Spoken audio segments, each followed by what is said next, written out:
From the Ticats Audio Network, this is Ticats Today with RJ Boradhead. Thanks for joining us for Ticats Today. I'm RJ Boradhead, filling in for Louie B, who's on special assignment.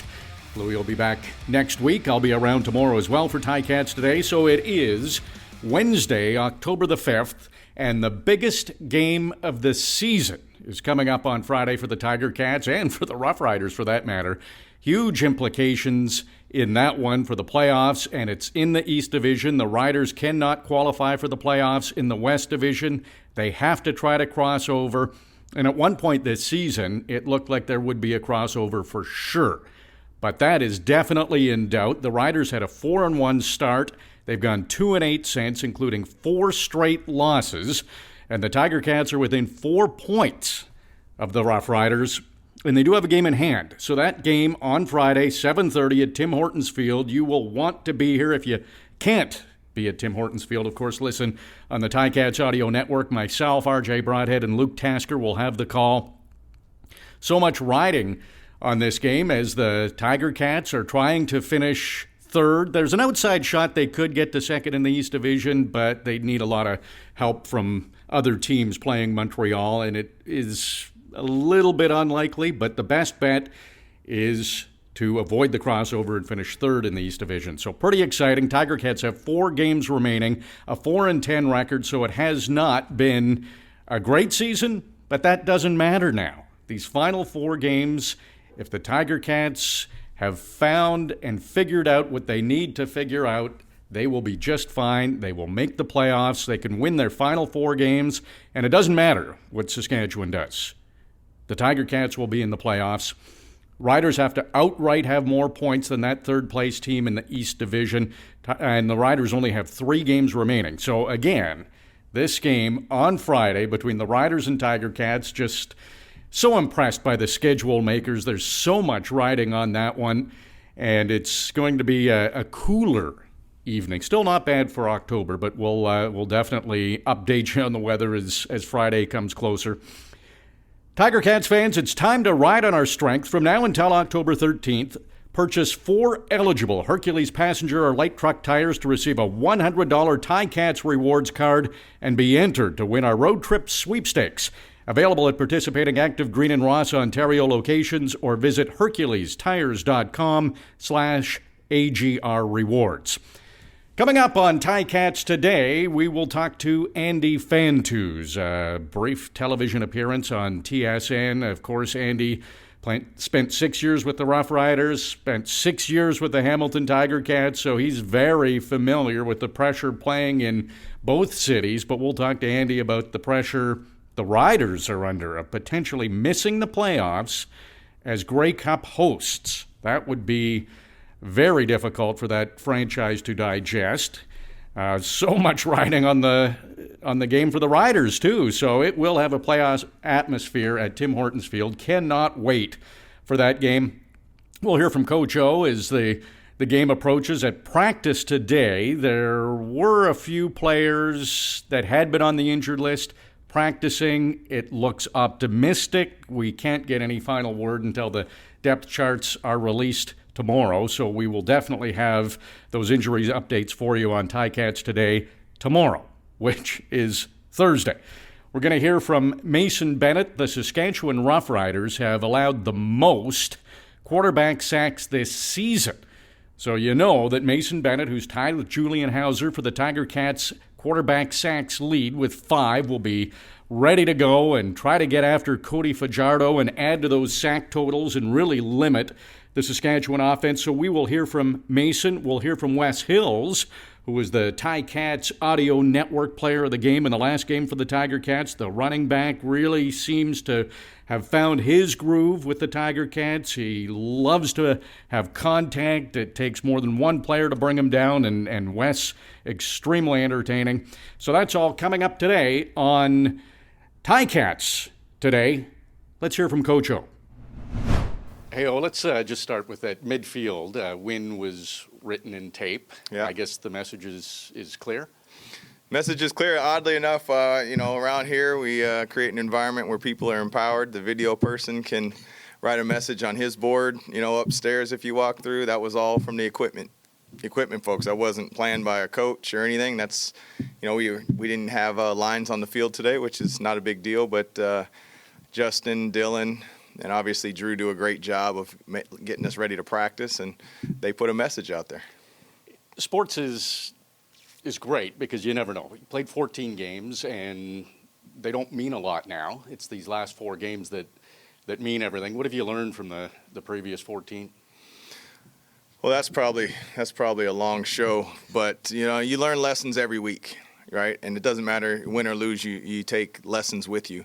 So, as we move forward, it's really about the next game. I mean, I know that's what I've said all year since I've been up here as a head coach, because really that is what it is. And if you really rewound it back when we were having, lots of wins, it's the same thing. There's no carryover. So you learn from the mistakes. You learn from the things you did well. You learn as coaches how we practice. You take all of those things, and then it brings you right here. So we've seen different scenarios this year. Sometimes you go for points when you're there. Sometimes you maybe stretch it a bit and try to get the touchdown. We've seen it work. We've seen it not work. Right. What goes into those decisions, especially now with such an important game coming up? Yeah, just kind of where you're at that point in time, where you may be struggling, where you're trying to get over the hump, where you're trying to gain a possession, trying to spark something. So, each week presents its own type of scenario. So there were a couple weeks where the whole football team knew that if we were, third down in certain situations, we were going for it. And we weren't hoping to get it. We were expecting to get it. And then there's times when it doesn't make sense, when the game unfolds and it just doesn't make sense to do it. So that's kind of the backdrop as to the why. When the schedule came out, who would have thought that an October game against Saskatchewan would have such importance in the East Division? Mm-hmm. How exciting is it to be going into this game and throw the record out the window and have a chance to win and get yourself right back in the playoff mix? You said it. It's exciting, right? That's what it is. It's an opportunity to capitalize, and you can not only ask for opportunities in life and in this game, and we know what's in front of us and all that, but all that really matters is this meeting right after, and then obviously our preparation tomorrow, and then 7:30 is the test. So it's exciting to be in this situation, and we got our home crowd behind us, and I'm excited for the challenge. I'm excited to see how we respond. We're going to talk to a couple of players later. Just want your thoughts on Mason Bennett's season. Yeah, I think Mason he's grown. First of all, he's been healthy. He's been healthy the majority of the time, definitely banged up, but he's learned how to condition his body to play 20-plus weeks of football. And with, sometimes the best experience and the best teacher is, obviously playing and being out there. And so, been proud of him and just his approach. I know he's become a smarter player. The game's slowing down for him a little bit. We ask a lot of our ends. We're just not going around. We might twist. There's a lot of pressures that we bring and that sort of thing. So, his best football is still ahead of him. Really proud of his just how he's matured and how he's handled situations. And, and also it's different when you're being game planned for than when you're just spot playing. It's a whole different realm. So he's going to learn how to counter what they counter with. And so super proud of him. He's a great man. And Wes Hills, I know it was a losing effort, but he was the player of the game for the Tiger Cats. And since he's been in, it has really rejuvenated things in the running game. And he seems like a guy that takes more than one player to tackle him. Yeah, it's kind of, if you remember, I think it was maybe the Edmonton game at Edmonton last year when Don Jackson kind of took the reins and changed our running game a little bit. And I'm kind of seeing that a little bit. I think we're seeing that a little bit with Wes.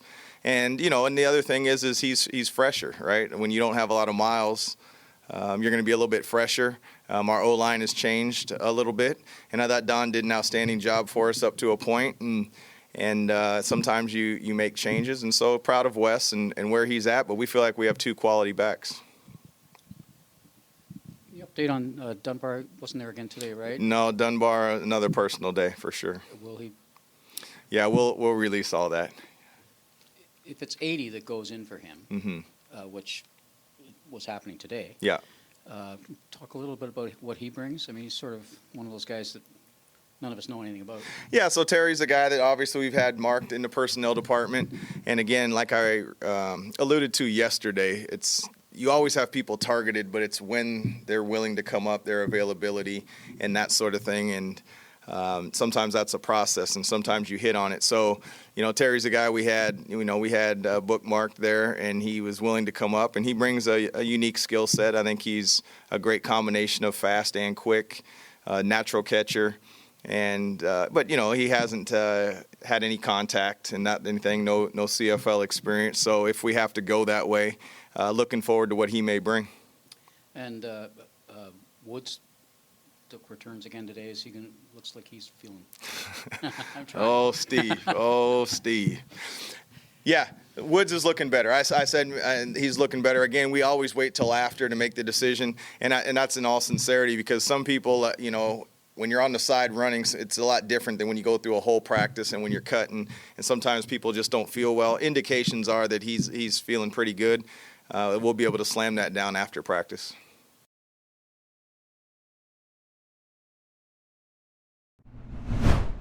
Mason, just do you pay attention to the opposition and how many quarterback sacks they've allowed in the season? Do you look at that statistic going into games? Oh, I mean, we look at every statistic you could possibly think of, trailing back from the last 5 years to the last 5 weeks, right? So definitely, any team we face against, though, we believe that we can get sacks, and this is definitely a team that we can do that against. With you've been on a great run lately with getting quarterback sacks. What has led to your success? I wouldn't say anything specific. I think just keeping to the grind. It's a long season. You got to kind of get in routine, and just keeping with that and believing in my teammates. My team is believing in me. I think it's just kind of showing up now at a good time. Has the game slowed down for you a little bit in your second year? Oh, definitely. I think even playing last year, getting some inside reps, I think that really helped me this year playing D-end. And then having some great linebackers behind me, and the coaches always have a great game plan, and I think that has really helped me develop as a player this year. Have there been any teammates that have kind of been a mentor to you in your first couple of seasons? I can't even put it on one guy. I mean, last year having some vet DNs, this year having some vet interior guys, having Jovan, the best middle linebacker in the league, behind me. I think it's when you have great guys surrounding you, I think it's hard not to be great. So I can't really put on one person, but having great coaches and great teammates around me has really helped me. I think Tiger Cats fans, and when I'm calling the games, it seems hard for the other team to run against you guys, and it all starts with the defensive line. How much pride do you take in that? Oh, it's massive. First down, if you can win on first down, you can usually win the game. And, when we have a rotation with Ted and the two other guys inside, it's hard to run against those guys. So those guys have been great inside, and having the DNs and the rotation that we have, it's been great too. So that's definitely an emphasis every week. And with a 4-10 record, 4 games to go, and you still have a chance. What does that feel like? Come to work every day, get to work, do the best you can do, and just play Ticat D. For both teams, this is close to a must-win. I would call it a must-win. I don't know what players do. What do you think? Every week from now on here is a must-win. So, like you said, I think they probably have the same mindset as well. Wes, a couple of games under your belt this season as a starter. How do you feel about your performances so far? I feel, I'm never satisfied. I always feel like I can, turn it out just a little more, do everything I can to help, put this team in a position to be successful. I feel like I've taken advantage of the opportunities I've gotten. I'm a hard critic on myself, though. I feel like I left a lot out there, so hopefully I can build on that going into this game. So the best is yet to come? Yeah, best is yet to come. I feel like I'm getting better each game. So, with that great line we got up front, blocking, receivers too, man, they make my job look easy. So they take a lot of the load off for me. You know what I mean? So, yeah, answer that question. Speaking of blocking, when people look at a running back, usually look at the rushing yards and the statistics. How much pride do you take in when you're called on to block? I take a lot of pride in it, man. Really, you just either going to be the hammer or the nail. You know what I mean? And I'd rather be a hammer. A lot of the linebackers during that time you block and they try to take your head off. So, how do I want to word it?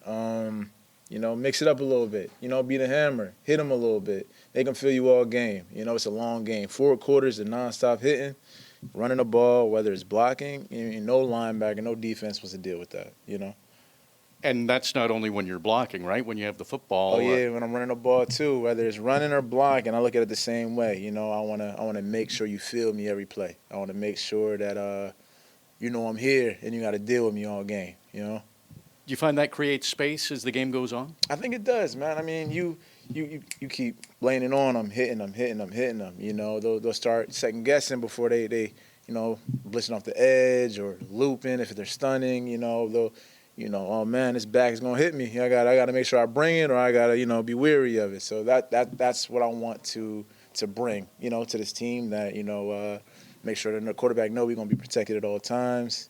Even the lineman, I'm gonna make you right. I'm the Band-Aid. It's my job to make you right. You know what I mean? So when I'm calling the games, I said this to you in the post game after the last game, that it really seems that one defensive player can't bring you down. Is that your attitude too? Yeah, that's my attitude, man. You just got to be a physical dude. Just got to make sure one person can't bring you down. It's got to be the team. You know what I mean? So.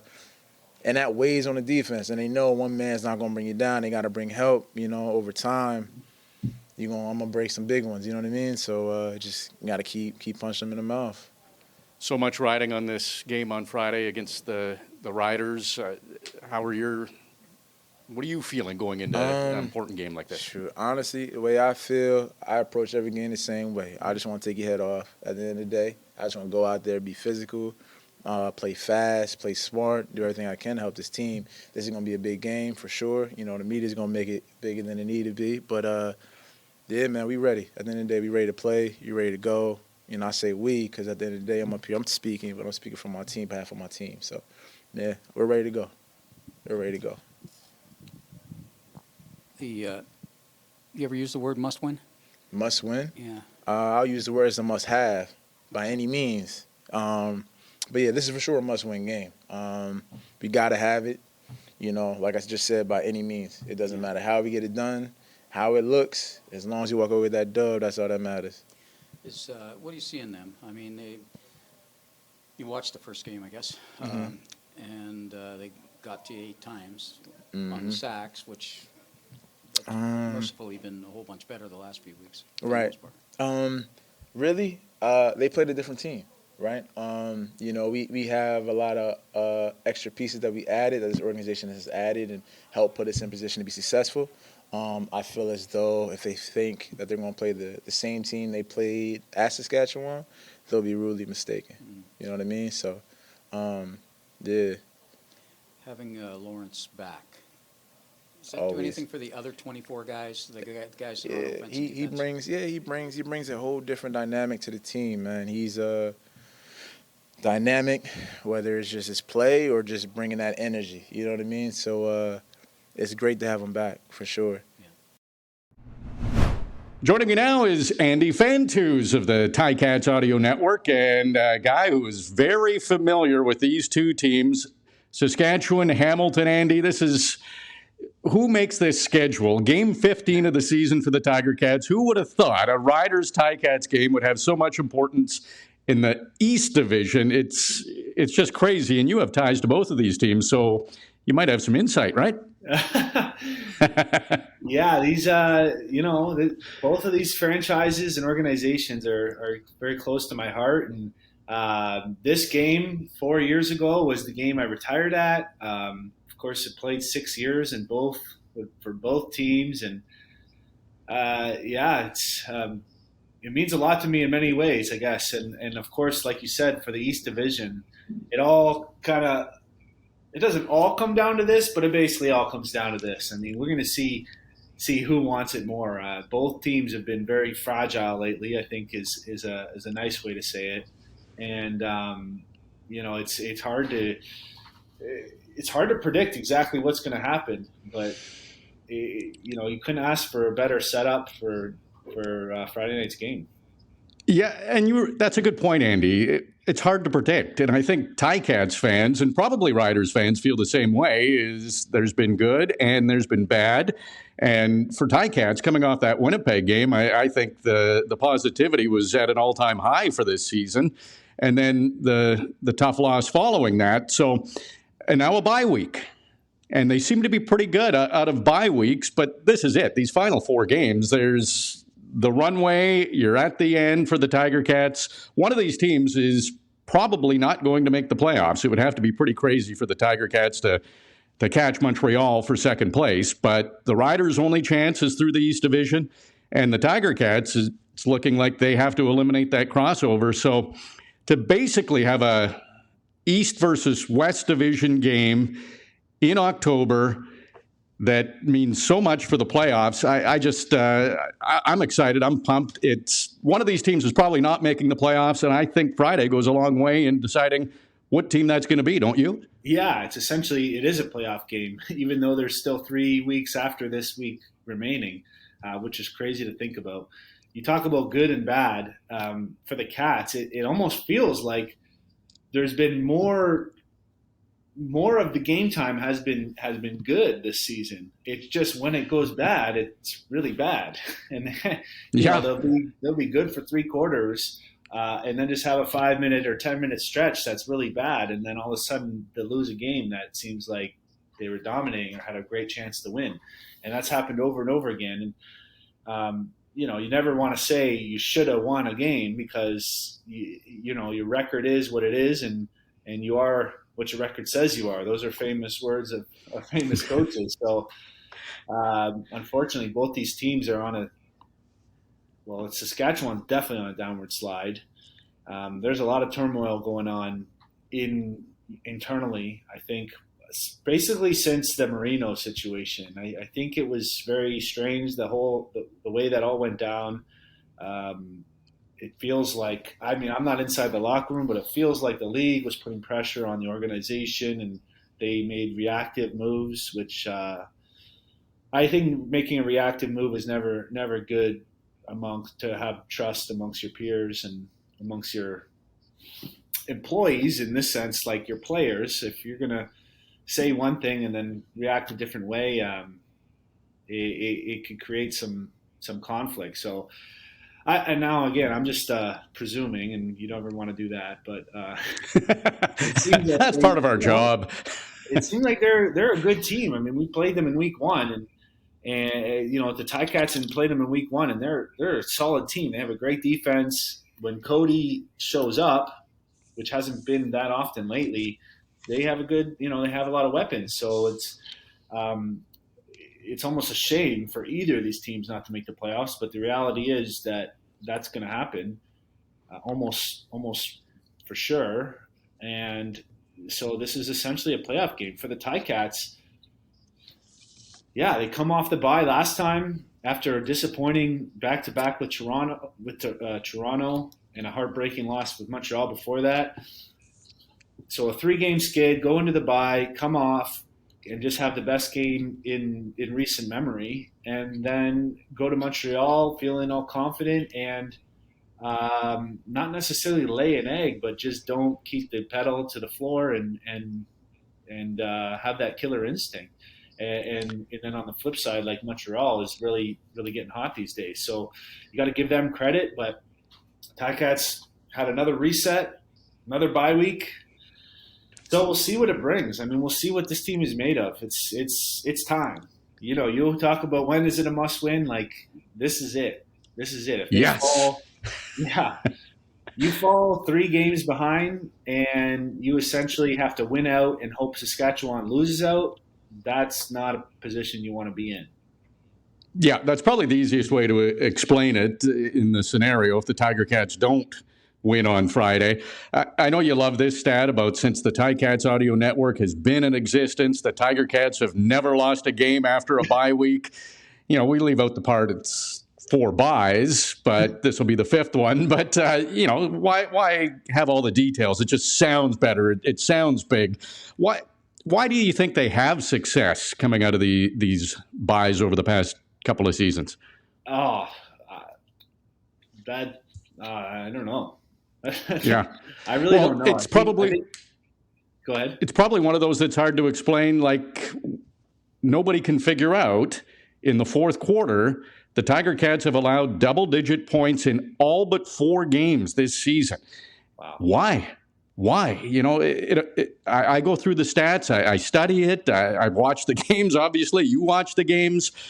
But it just seems there's been untimely turnovers that cost them and the mistakes late in the game.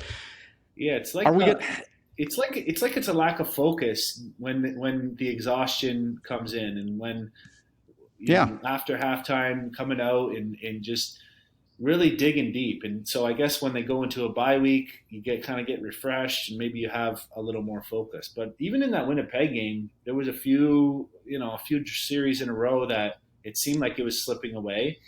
That's what made it so great of a win, was because they were able to bounce back from that negative trend within that game, in that third quarter, or even in the third going into the fourth quarter. So things were looking very promising. And when they're playing like that, I mean, they can beat anybody in this league, and we know that. But you could say that about a lot of teams.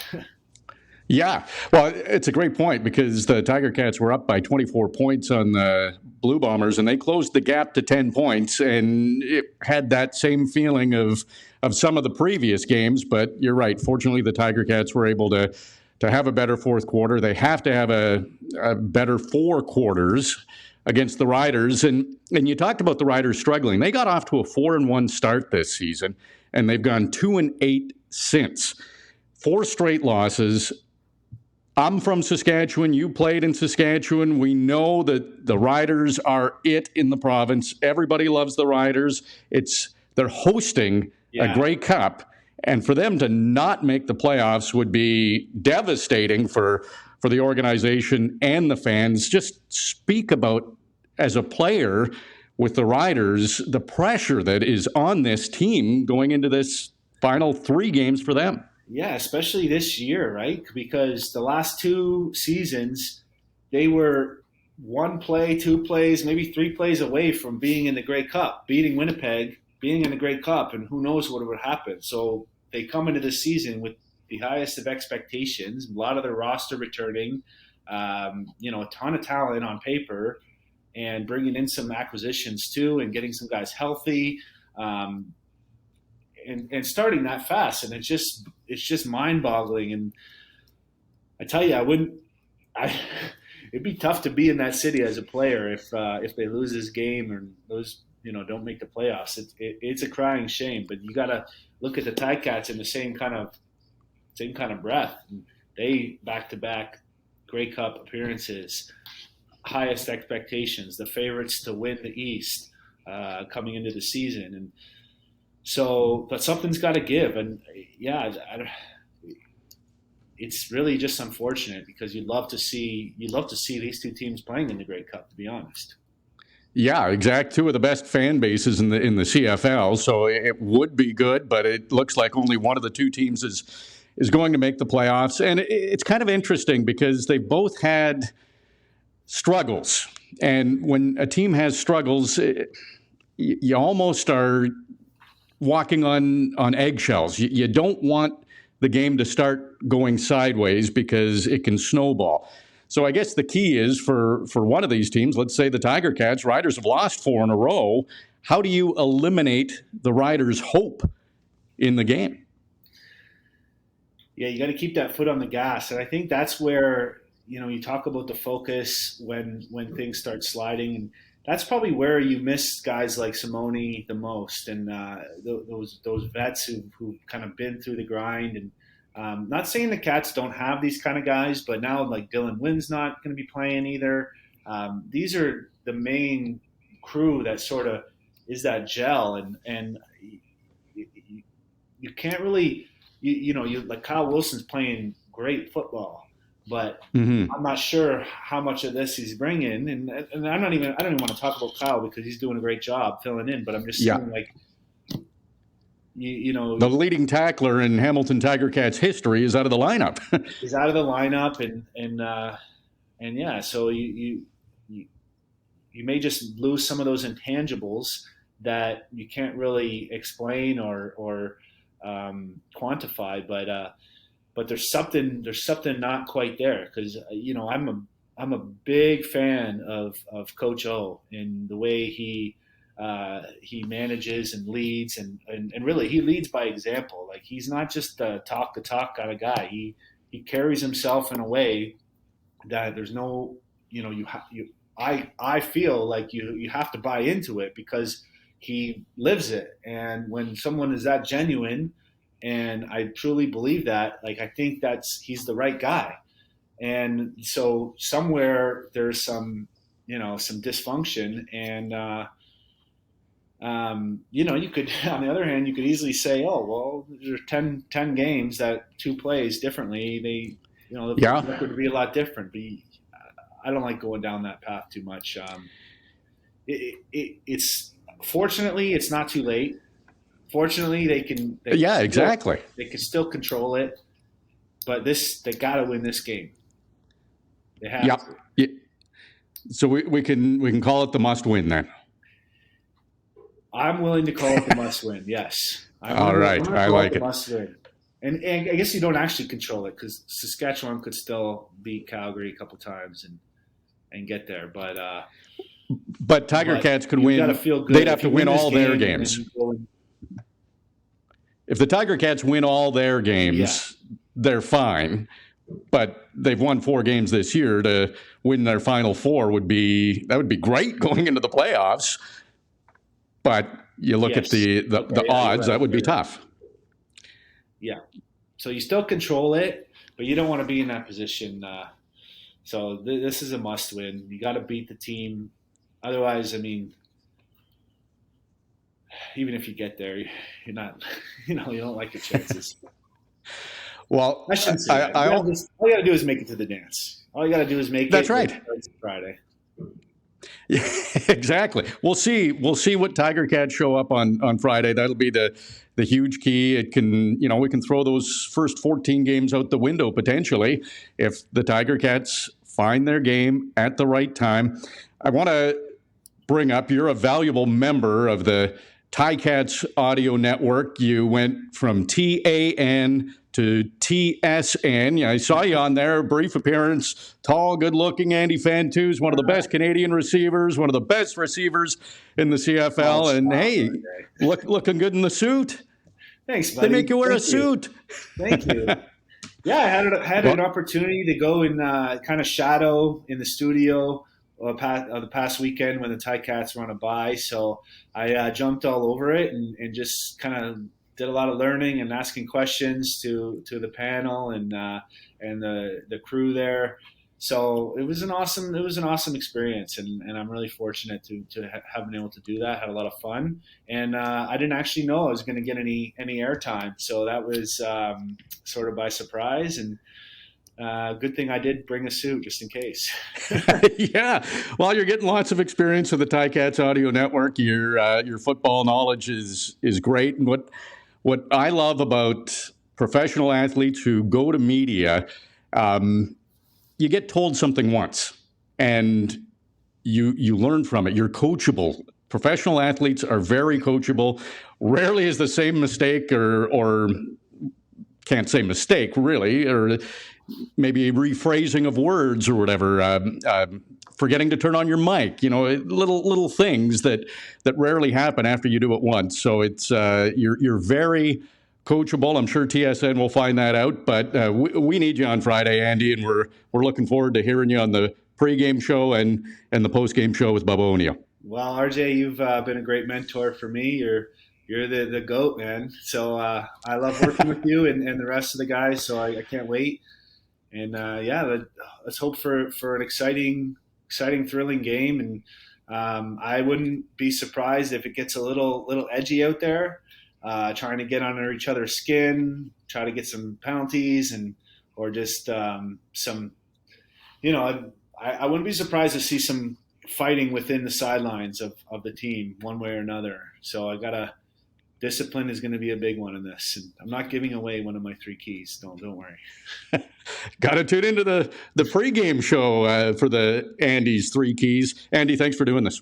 Thanks, RJ. I really appreciate it. It's been fun. It's always great to chat with Andy Fantuz. Can't wait to call this game on Friday. So much at stake. At 7:30, Tiger Cats host the Rough Riders again. Get your tickets. Come to the game. Get to Tim Hortons Field, ticats.ca. That'll lead you on the right track to get your tickets. If you can't get to the game, please tune into the Ticats Audio Network. It is going to be a good one. You could win a trip to the Ticats October 29th away game in Ottawa with Journey Rewards.